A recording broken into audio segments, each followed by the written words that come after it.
السلام عليكم.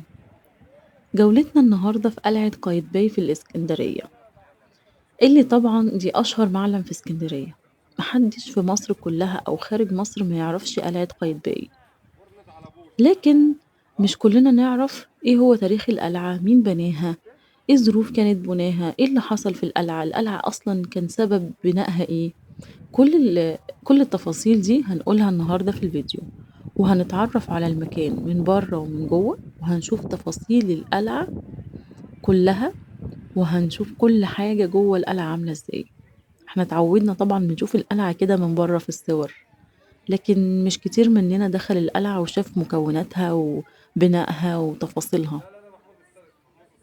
هنشوف كل الكلام ده النهارده.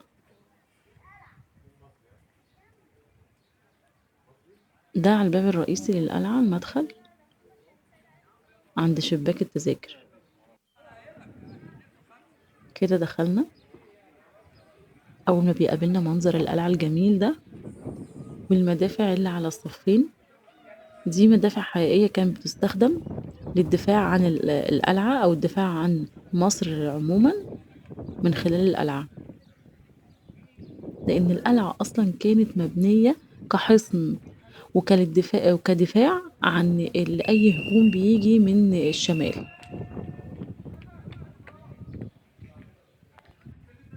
تم بناء القلعة بأمر من السلطان الأشرف أبو النصر قايتباي، وهو أحد سلاطين العصر المملوكي، يعني دولة المماليك، واتسمت من وقتها على اسمه، قلعة قايتباي، على اسم السلطان قايتباي. والحقيقة إن مكان القلعة قديمًا كان موجود فنار الإسكندرية أو منارة إسكندرية، اللي كانت تاني عجائب الدنيا ال7، لكن للأسف تم انهيار الفنار ده في القرن ال15 نتيجة لزلزال قوي جدًا جِه في إسكندرية انهدمت. والحقيقة إن بعض أحجار القلعة موجود فيها الأحجار القديمة بتاعة المنارة، يعني يُقال إن القلعة لمّا تم بناها استعانوا ببعض الأحجار اللي كانت موجودة في الفنار اللي انهدم. المنطقة بتاعة القلعة أو الجزء اللي إحنا فيه حاليًا اسمه جزيرة فاروس، لإن القلعة هي ده اللي باقول لك، يعني ده اللي المنطقة أنت بتاعة تاخدها. القلعة دي شِبه جزيرة، بتُحيط بيها المَيّة من 3 جهات، فهي كان اسمها جزيرة فاروس. هنشوف هنا عند البوابة لو تلاحظوا ال العمدان بتاعة البوابة دي من الجرانيت اللي باقول لكم كان في الفنار قبل الهدم. هنا دخلنا بيقابلنا مدخلين، واحد يمين وواحد شمال. هندخل اليمين الأول. بصوا بقى البنا بالحجارة عامل ازاي والتاريخ الأثري بيتكلم عن نفسه. السلالم نفسها من الحجارة بصوا. هنلاقي إن هي من جوه في الدور الأول مجموعة غرف بيتخللها الشبابيك بقى دي، يعني هنقولها كده يعني شبابيك، لكن هي اسمها مزاغل. المزاغل دي كانوا بيستعينوا بيها لرمي السهام على أي عدو يقرب من القلعة. هنشوف منها كتير في الدور الأرضي وفي الدور الأول وفي الدور التاني وفي الدور التالت.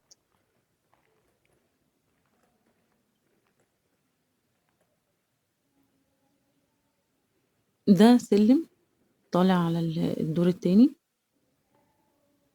لكن زي ما نقول كده إن هو سلم خلفي برضه، لإن في سلم رئيسي مكان ما دخلنا برّه.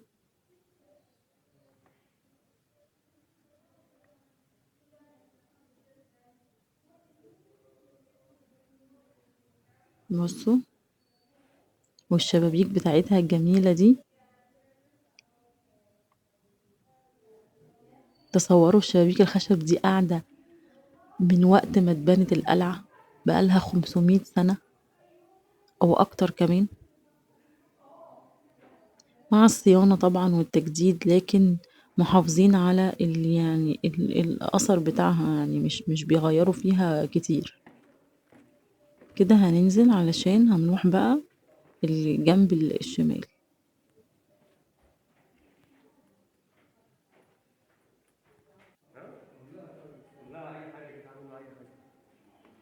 هنشوف بقى الجنب الشمال فيه مكونات أكتر من الجنب اليمين بكتير، يعني هنا هنشوف الجنب الشمال أول ما هندخل. أول حاجة بتقابلنا غرفة الطاحونة، هنشوفها. دي أكبر غرفة في الدور الأرضي. برضه بصوا جواها المزاغل اللي قلنا عليها علشان رمي السهام من كل مكان.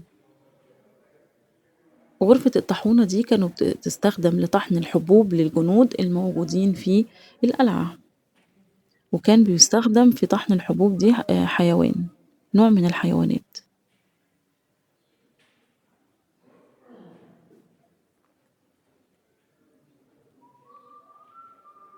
المزاغل اهي في كل مكان. وبعدين بنعدي كده بنلاقي جنبنا صهريج المية ده أو بير مية، يعني صهريج مية ده كانوا بيخزنوا فيه زمان المية لأغراض الشرب وأغراض الغسيل وكده.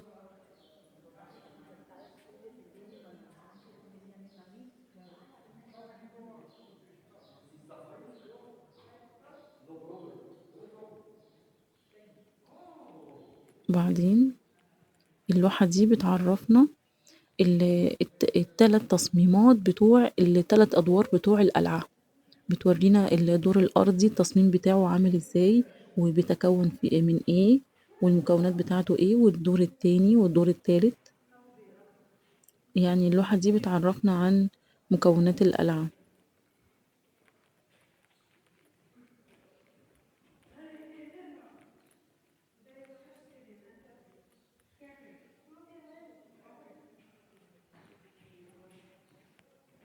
وتقريبا المكان اللي مقفول ده بينزلنا تحت على تهريج المية، لأن هما طبعا قافلينه كده، المكان ده نازل على تحت.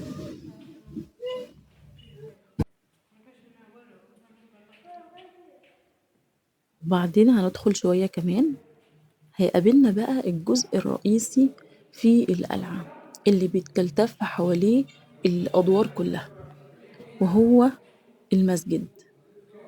كتير مننا ما كانش يعرف إن القلعة جواها مسجد، لكن هنلاحظ إن المسجد هنا مبني بطريقة إحنا مش متعودين عليها. هندخل ونشوفه. المسجد أيام الدولة المملوك دولة المماليك أو العصر المملوكي كان بالمنظر اللي هتشوفوه ده. هندخل دلوقتي ونشوف. طبعا غير المساجد اللي احنا متعودين عليها خالص، احنا متعودين ان المسجد بيبقى مكان واسع بس مفيش حاجة مميزة فيه غير القبلة، لكن هنا هنلاحظ إن المسجد هنا عبارة عن المكان المربع اللي في النص ده، بيحيط بيه 4 إيوانات أو 4 جوانب.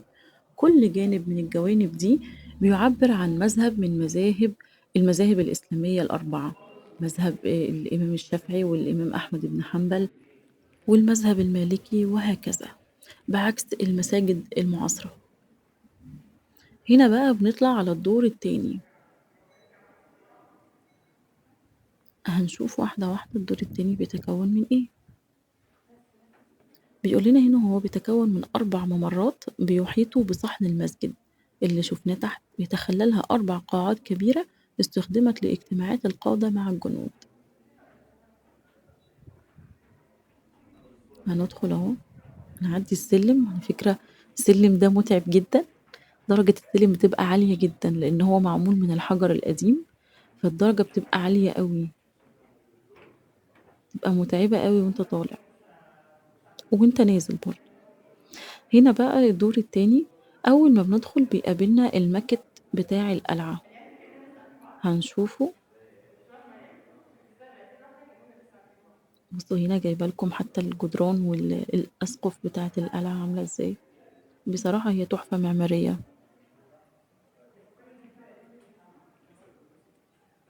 بنشوف الماكت هنا، بنلاحظ إن ماكت القلعة كان فيه مئذنة كبيرة فوق القلعة، لكن المئذنة دي برضو اتهدت نتيجة لبعض الهجوم على القلعة.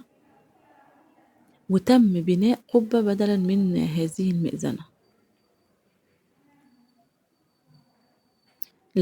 لو بنبص على القلعة من بره هنلاحظ إن في قبة كده مش كبيرة قوي، هي صغيرة فوق القلعة دي، يعني استبدلوا بيها المئذنة اللي اتهدت. Thank you. Thank you. هنشوف بقية من المعالم الموجودة في الدور التاني.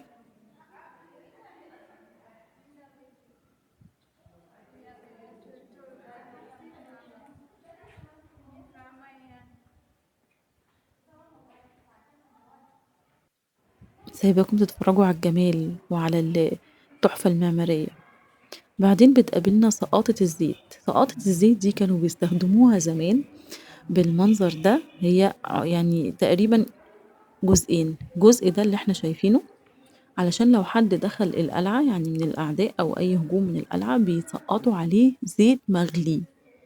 وكمان المكان ده ما بين الحائط ما بين الكمر اللي احنا شايفينه ده فيه فضا، فيه مكان فاضي كانوا بيكبوا منه الزيت المغلي على أي حد يحاول يدخل القلعة.